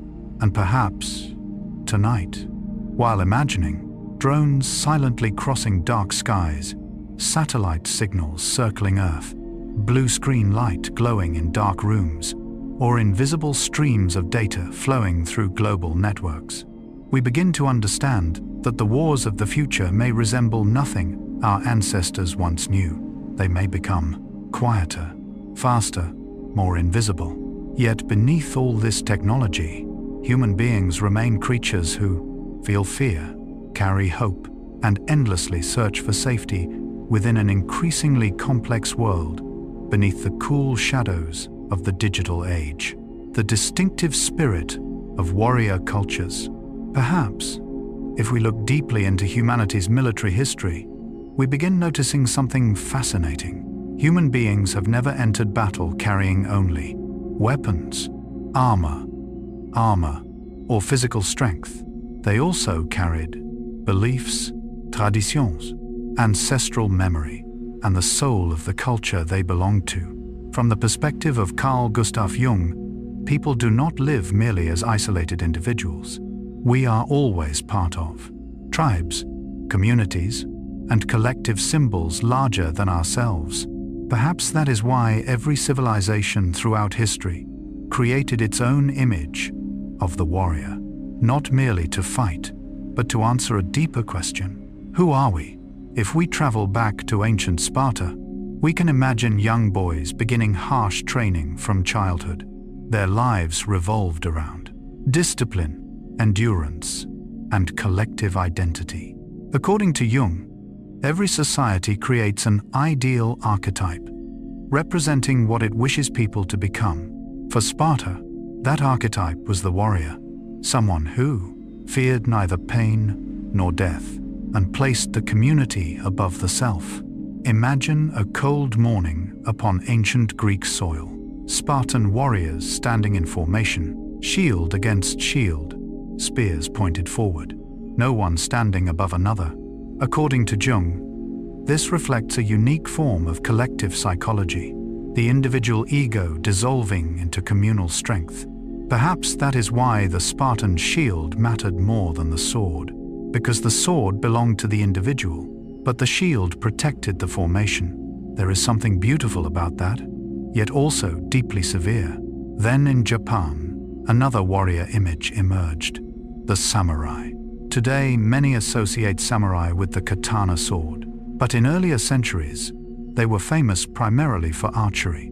Imagine an ancient samurai, lacquered armor reflecting evening sunlight, the sound of bowstrings tightening, horses moving across wind-swept fields. According to Jung, warriors in many cultures symbolized more than combat itself. They represented spiritual ideals. The samurai became associated with honor, meditation, poetry, and inner discipline. One fascinating detail is this: a person could practice swordsmanship while also studying calligraphy. According to Jung, this reflects humanity's longing to balance strength and consciousness. Perhaps ancient Japan understood something profound. When power exists without self-awareness, it easily becomes destructive. Then in Africa, the Zulu people developed the horns of the bull formation, a strategy both effective and deeply symbolic. Viewed from above, Zulu warriors moved almost like a living organism, surrounding enemies from both sides, while the center held opponents in place. According to Jung, humanity has always learned from nature. Many ancient military symbols drew inspiration from predators, birds, or moving herds. The horns of the bull formation was not merely tactics. It reflected the Zulu worldview, flexible, communal, deeply connected to nature. Imagine the sound of thousands of warriors moving across African grasslands. You would feel drum rhythms, war cries, and the immense psychological power of collective movement. According to Jung, human beings are profoundly influenced by shared rhythm. That is why drums, do, and war rituals appear in nearly every civilization. Then the Maori performed the haka before battle, perhaps one of the most emotionally powerful warrior rituals in history. Imagine a group of Maori warriors standing together. They stomp their feet, strike their chests, widen their eyes, and chant in overwhelming rhythm. According to Jung, ritual allows people to connect with the deepest layers of collective unconsciousness.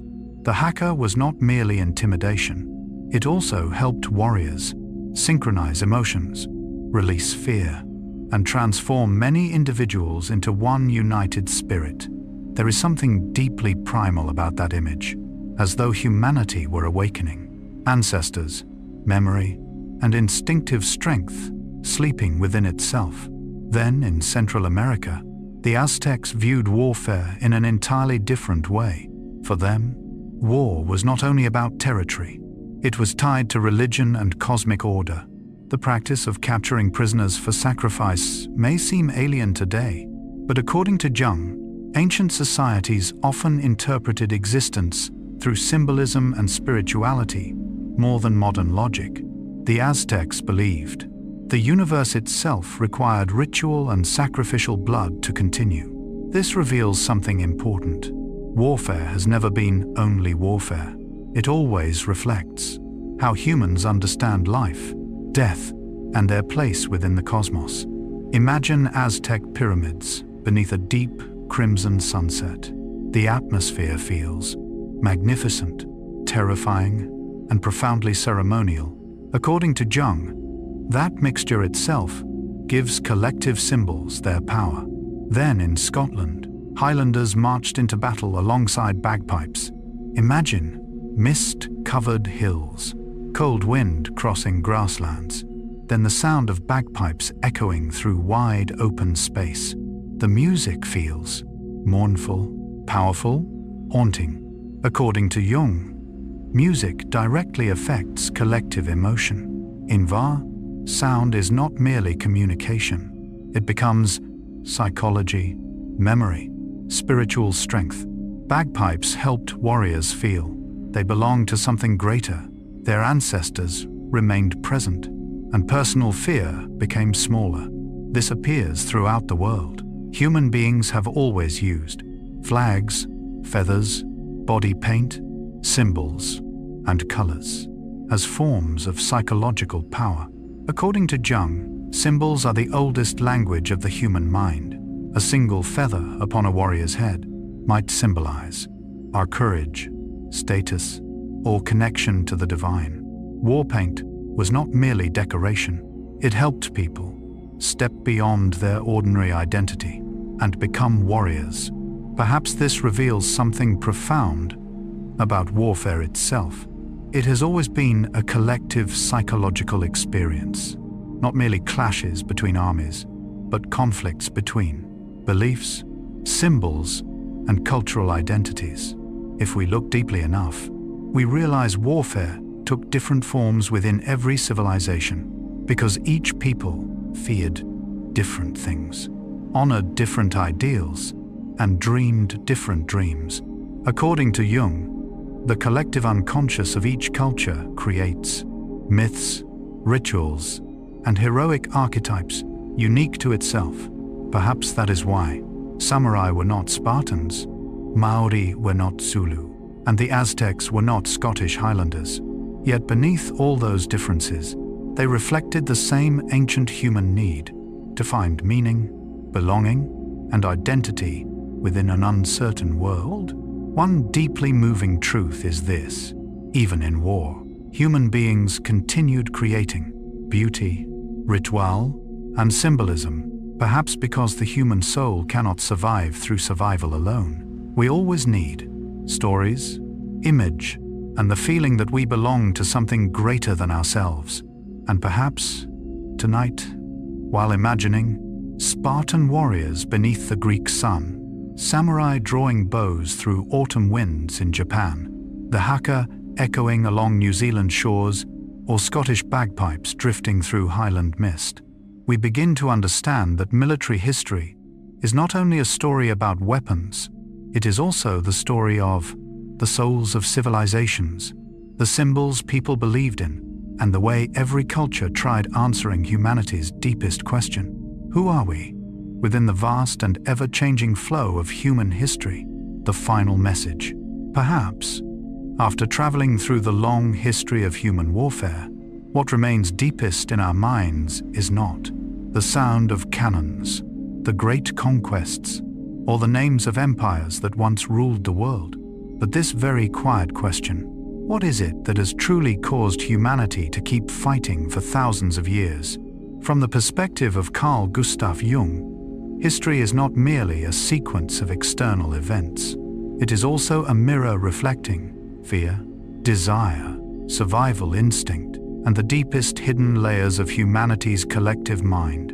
Perhaps that is why, if we look deeply enough into military history, we realize it is not only telling the story of war, it is telling the story of human beings, from the first sharpened stone blades to silent satellites circling the Earth through endless space, from war drums echoing across ancient fields to radio signals whispering through the darkness, and now invisible streams of digital data in the modern age.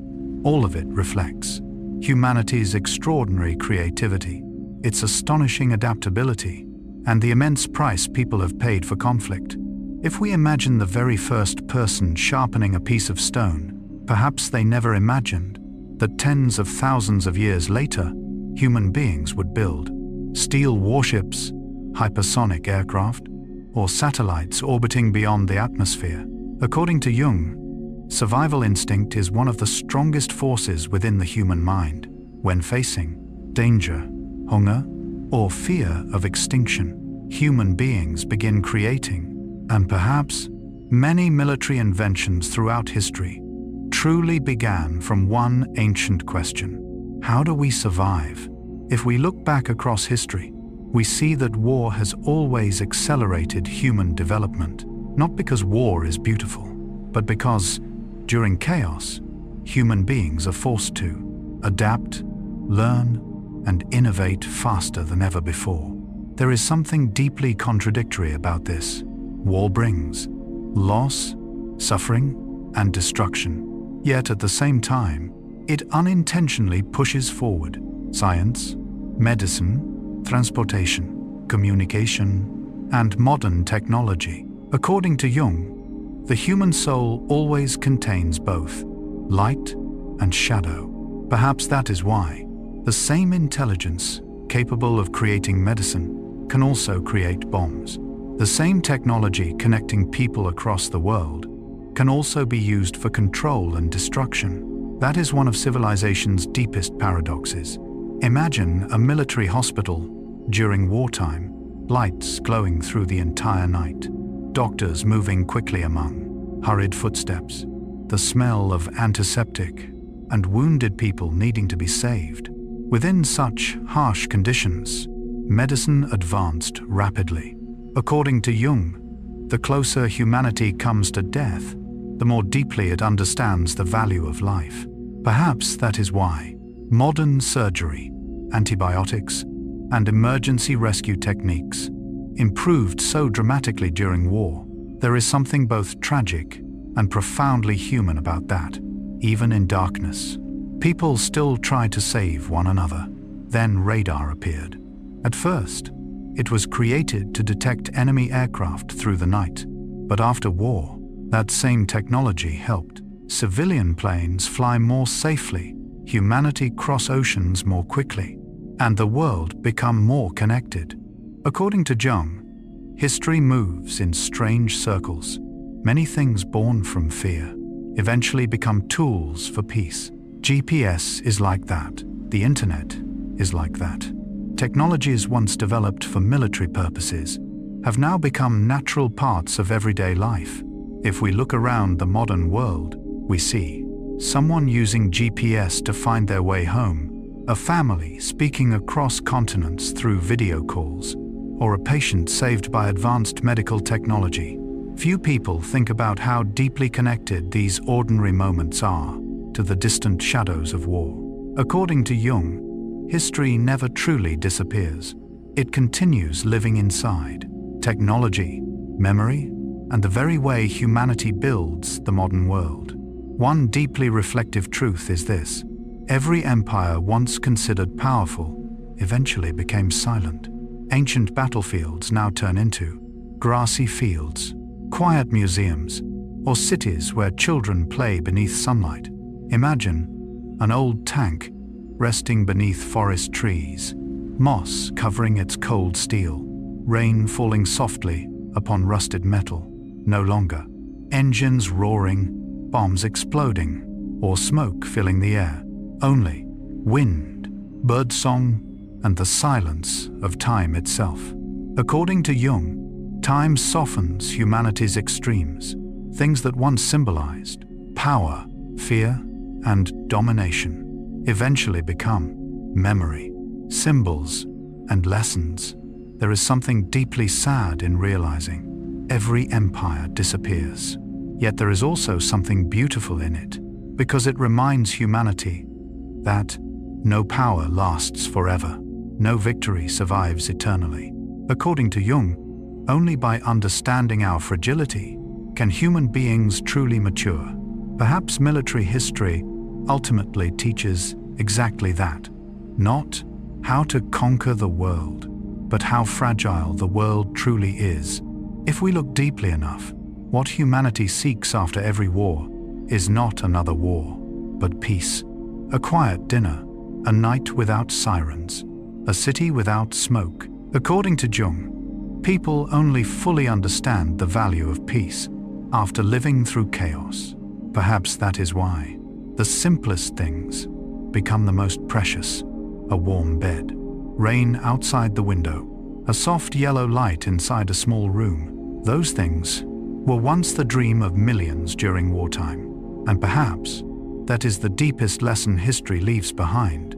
Not gunfire, not borders, not imperial ambition, but lessons about human fragility, the value of peace, and the ability to rise again after destruction. If we imagine the entirety of human history as one long night, then wars are like violent storms. Empires are flashes of lightning appearing and vanishing, while humanity itself continues quietly searching for light within darkness. According to Jung, beneath every conflict, people have always longed to feel safe, to belong, and to live meaningful lives. Perhaps that is why, after everything, humanity continues to build, heal, love, and hope. And now, as this journey through military history slowly comes to an end, let every cannon blast, galloping hoofbeat, crackling wartime radio signal, and echo of the past fade gently into the stillness of the night. Because in the end, every battlefield eventually falls asleep.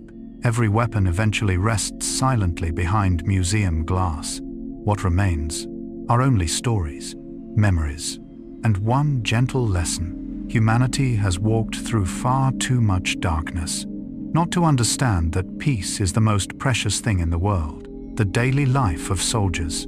Perhaps, when people think about military history, they immediately imagine great battles, military maps, famous generals, or cannons echoing through history. But if we look deeply enough, war was rarely made from those glorious moments alone. It was made from very long days, very cold nights, and the ordinary lives of ordinary people. According to Carl Gustav Jung, the true history of humanity is not found only in great events. It also exists within loneliness, memory, and the quiet emotions carried by individuals living inside their era. Perhaps that is why, when thinking about soldiers, the most unforgettable moments are often not when they fought, but when they sat quietly in darkness, remembered their families, or tried to sleep beside cold rain falling outside a trench. If we travel back to ancient Roman army, we can imagine soldiers walking dusty roads across vast distances. One fascinating detail is this: they carried more than weapons. Each soldier also carried digging tools, cooking equipment, and everyday necessities. According to Jung, people always try carrying a feeling of home with them, even amid chaos. Perhaps that is why Roman soldiers carried small cooking stoves. After a long day of marching, they still needed to light fires, cook meals, and create small moments of normal life within uncertainty. Imagine a Roman camp at nightfall. You would see tiny flickering fires, soft metal sounds, the smell of bread cooking, and exhausted soldiers sitting close together after a difficult day. Not all of them were thinking about victory. Sometimes they thought only about aching feet, a warm meal, and how far tomorrow's march would be. According to Jung, such simple needs help people preserve their humanity even during violence. Then in Japan, the samurai carried an entirely different image. Today many remember katana swords, armor, and honorable duels. But in truth, much of samurai life centered around calligraphy, meditation, and inner discipline. There is something beautiful in that. According to Jung, true strength comes from understanding oneself. Perhaps that is why samurai did not only learn combat, they learned emotional control, mental stillness, and how to confront fear within themselves. Imagine a samurai sitting before blank paper in a quiet night, wind moving gently through bamboo outside, a candle burning slowly, black ink appearing across the page. It is difficult to imagine that someone spending so much time practicing calligraphy might enter battle the next morning. According to Jung, This reveals one of humanity's deepest contradictions: gentleness and violence, silence and intensity, existing together inside one soul. Then history moved toward the First World War, and the image of the soldier changed completely. No longer heroic battlefields beneath sunlight or romantic visions of glory. Instead, there were trenches. Imagine a trench during winter. Everything feels cold, wet, covered in mud. Soldiers lived beside rats, rainwater, damp earth, and distant artillery that never truly stopped. According to Jung, when people remain trapped too long inside fear and uncertainty, the mind itself begins changing. Perhaps the most terrifying thing about trench warfare was not combat itself, but waiting endlessly in anxiety. Imagine a young soldier sitting silently through the night, boots soaked cold, mud covering his coat, rats running near his legs. Far away, faint flares lighting the grey sky. Perhaps in those moments, he did not think about politics or victory. He remembered a small room back home, the smell of familiar dinners, or the sound of his mother's voice. According to Jung, the closer people come to death, the more deeply they miss ordinary things, because deep within, what humans truly need is not glory, but safety, belonging, and love. Then military rations became critically important throughout history.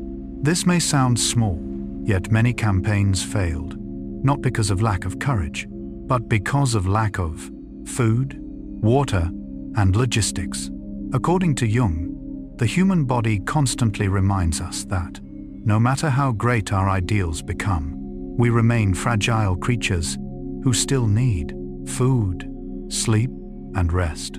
Imagine an army marching through freezing winter, hungry, burdened, each step becoming slower. Then we begin understanding. History is sometimes determined not by battles, but by bread, firewood, and the ability to transport supplies. There is something deeply human about that. Even during war, life still depends upon the simplest necessities. Then letters from the battlefield appeared. Perhaps this is the most emotional part of soldiers' lives. According to Jung, memory and emotional connection are what keep people from collapsing inside chaos. A small letter could sometimes matter more than any weapon. Imagine a soldier opening a letter beneath dim light, his hands trembling slightly from cold, the paper wrinkled, ink blurred in places by water. Yet inside those few lines, there exists another world, a world without gunfire, mud, or constant fear. Instead, there is a small kitchen, a garden at home, children laughing, and people waiting for him to return. According to Jung, people cannot survive after losing all emotional connection to meaning. Perhaps that is why handwritten letters became the final thread, connecting soldiers to ordinary life. What is heartbreaking is this: many letters never arrived, or arrived too late, after the person waiting was already gone. War always leaves behind such emptiness, unfinished things, conversations that never truly end. If we look deeply enough, the daily life of soldiers rarely resembles heroic films. More often, it consists of waiting, exhaustion, hunger, and cold, homesickness. According to Jung, every human being carries an inner child longing to feel safe, to be loved, and to return somewhere familiar. Perhaps soldiers were no different. Whether wearing Roman armor, holding a samurai sword, or sitting inside modern trenches, deep inside, they remained ordinary human beings. They feared, felt lonely, hoped, and dreamed about war ending. That is what makes military history quietly tragic, because behind maps, victories, and empires, there were always millions of fragile lives, people who once wrote letters beneath candlelight, slept through cold rain, shared the last piece of bread together, or stared into the night sky wondering, will I ever see home again? According to Jung, only when we recognize human fragility can we truly understand the value of peace. Perhaps that is why, after every war, what people desire most is not glory, but restful sleep, returning home, and living ordinary lives again. And perhaps tonight, while imagining small fires glowing inside Roman camps, black ink drying upon samurai paper, rain falling across frozen trenches, or a young soldier reading family letters beneath dim light, we begin understanding that behind every great war in history, there were always very small, very tired, very human people. People who never truly wished to become heroes. They only hoped that one day they could return home peacefully into a world without war. Military inventions that changed modern life. Perhaps one of the strangest truths in human history is this: many of the things that make our lives easier today were born during humanity's darkest periods. From the perspective of Carl Gustav Jung, human beings carry a deep contradiction within themselves. We are capable of creating beauty, healing, connecting with one another. Yet at the same time, we can also create iswa, nemastupia, and fear on a massive scale. What is deeply thought-provoking is this: those two sides often develop together. Perhaps that is why so many modern technologies did not begin from a desire for comfort, but from the need to survive, fear of attack, and the desire to endure amid chaos. If we look around modern life today, we see phones guiding us with GPS, the internet connecting billions of people, airplanes flying safely through fog with radar, antibiotics saving millions of lives, and surgeries once thought impossible. Yet behind these familiar things lie the deep shadows of war. There is something both sad and profoundly human about that truth. If we return to the early days of navigation technology, GPS was not originally created for calling rides, finding coffee shops, or helping tourists navigate cities. It was developed for the military. According to Jung, human beings have always feared becoming lost, losing direction, and lacking control over the space around them. Perhaps GPS is the most modern response to that ancient fear. Imagine a submarine deep in the ocean at night, surrounded only by darkness, deep water, and a sky without stars. In the past, navigation was filled with uncertainty, but then satellites appeared. For the first time, humanity could know exactly where it stood on Earth. According to Jung, the desire for orientation does not exist only in physical space. It is also a deeply psychological need. Human beings always want to know where they are going, and what awaits them ahead. What is fascinating is this: technology once created for war now helps ordinary people find their way home through unfamiliar rainy nights. Perhaps history is always full of circles like that. Then the internet appeared. Today, the internet feels like invisible air surrounding the modern world. But few people remember that its roots came from ARPANET, a military network created during the... According to Jung, human beings both long for connection and fear isolation. During wartime, governments worried that if communication systems were destroyed, everything would collapse.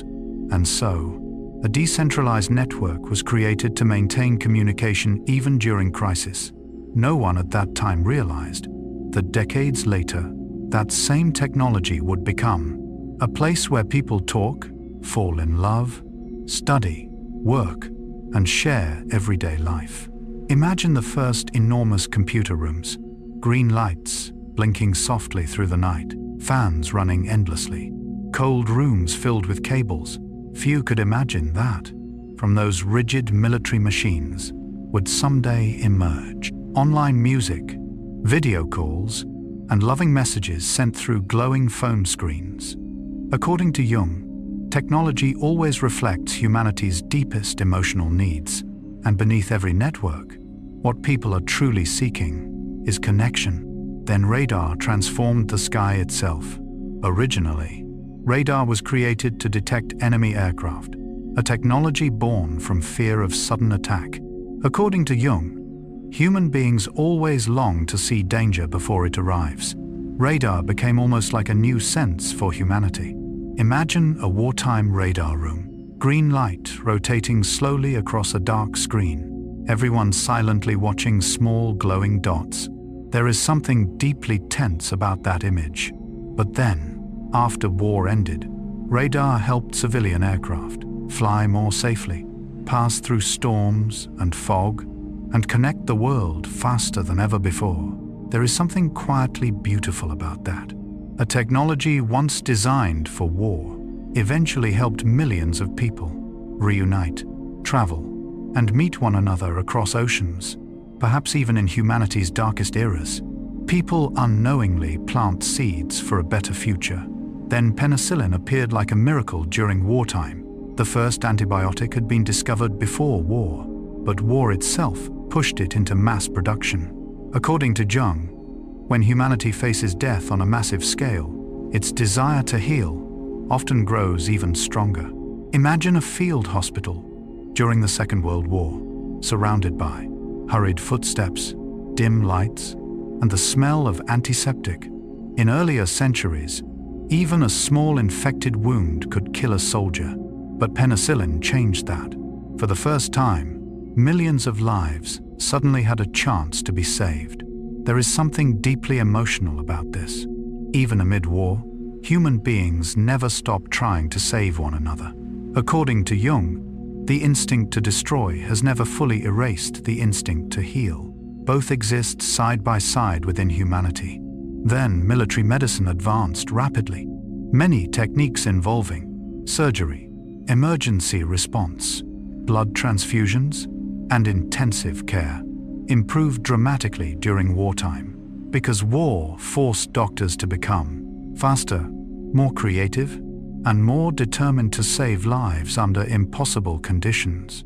Imagine a military doctor working through the entire night, hands covered in blood, eyes exhausted, bombs still echoing somewhere in the distance. Yet he continues trying to save each patient. According to Jung, even in the deepest darkness, human beings still try to preserve compassion. Perhaps that is what makes human history both heartbreaking and hopeful at the same time. What is especially thought-provoking is this. Many people today use modern technology every single day. Without thinking about where it came from, someone opens GPS to find the way home. A child video calls parents from the other side of the world. A patient survives because of advanced surgery. All of it carries distant traces of wartime history. According to Jung, history never truly disappears. It continues living inside technology, memory, and our everyday lives. Perhaps this also reminds humanity of something very important. Technology itself is neither good nor evil. What truly matters is the psychology of the people using it. The same network can connect humanity or spread division. The same scientific invention can save lives or destroy them. According to Jung, when people fail to understand the shadow within themselves, they risk turning technology into a tool of fear and ambition. But when humanity becomes more conscious, technology can become a bridge, a source of healing, and a way to make life more humane. If we look deeply enough, the history of military inventions is truly a story about adaptation, survival instinct, and humanity's extraordinary intelligence. Even during the most chaotic periods, people never stopped learning, creating, and moving forward. And perhaps, tonight, while looking at the soft glow of a phone screen, hearing a distant aeroplane crossing the sky, or opening a map to navigate an unfamiliar city, we begin to feel something strange about history, that many of the things making life easier today were once born amid fear, loss, and unstable years of war. But perhaps The most beautiful thing about humanity is this: even after walking through darkness, people still try to transform what they have learned into tools for connection, healing, and making the world gentler for future generations. When the battlefield becomes only a memory, perhaps, after traveling through thousands of years of human warfare, what leaves us most silent is not famous battles, legendary generals, or empires that once ruled the world, but the silence that remains afterward. From the perspective of Carl Gustav Jung, time is history's greatest force.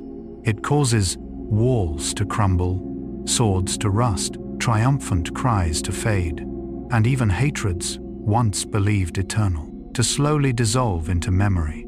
Perhaps that is the strangest thing about war. While it is happening, it always feels as though it will change the world forever. Yet years later, places once filled with violence become only grass fields, blowing wind, and the gentle stillness of time. Imagine a wide field during late afternoon, golden sunlight stretching across the grass, children running beneath a blue sky, bird song and soft wind in the distance. It becomes difficult to imagine that centuries earlier, that same place once echoed with clashing swords, galloping horses, smoke and fire, and the fear of thousands of human beings.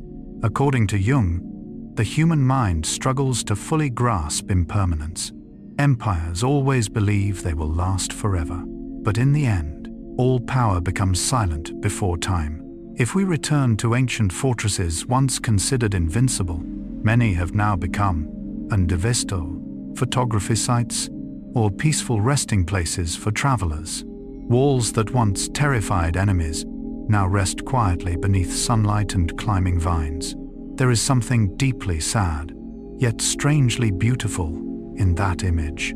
According to Jung, when power loses its original purpose, it slowly becomes a symbol. Fortresses no longer exist for defense.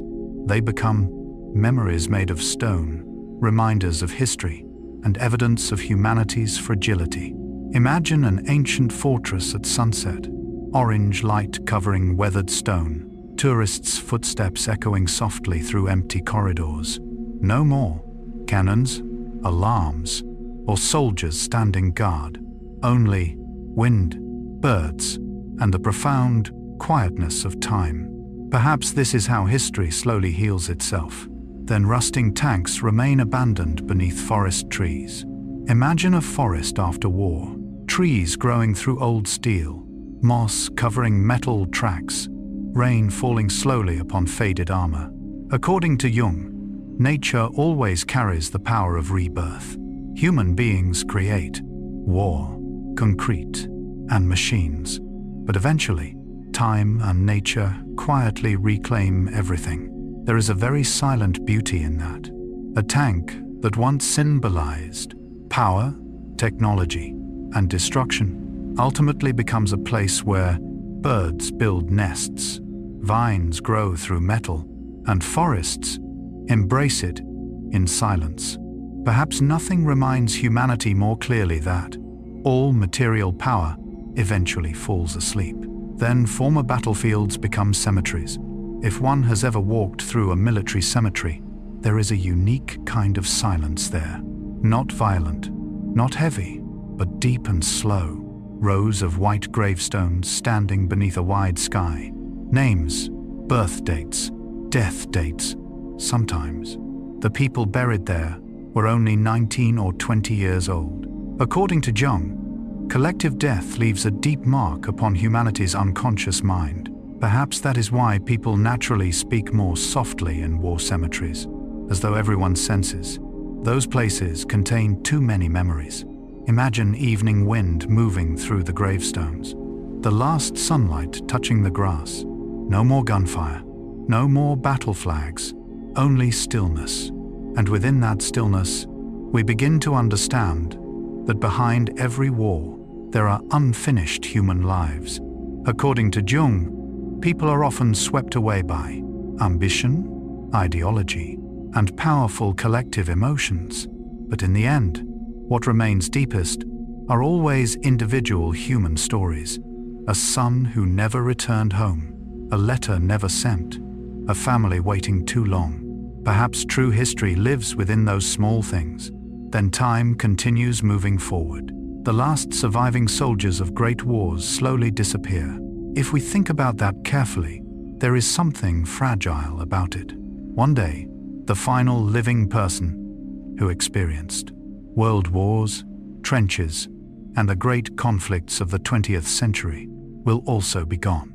According to Jung, human memory is limited. When witnesses disappear, history slowly changes from lived experience into stories and eventually into symbols.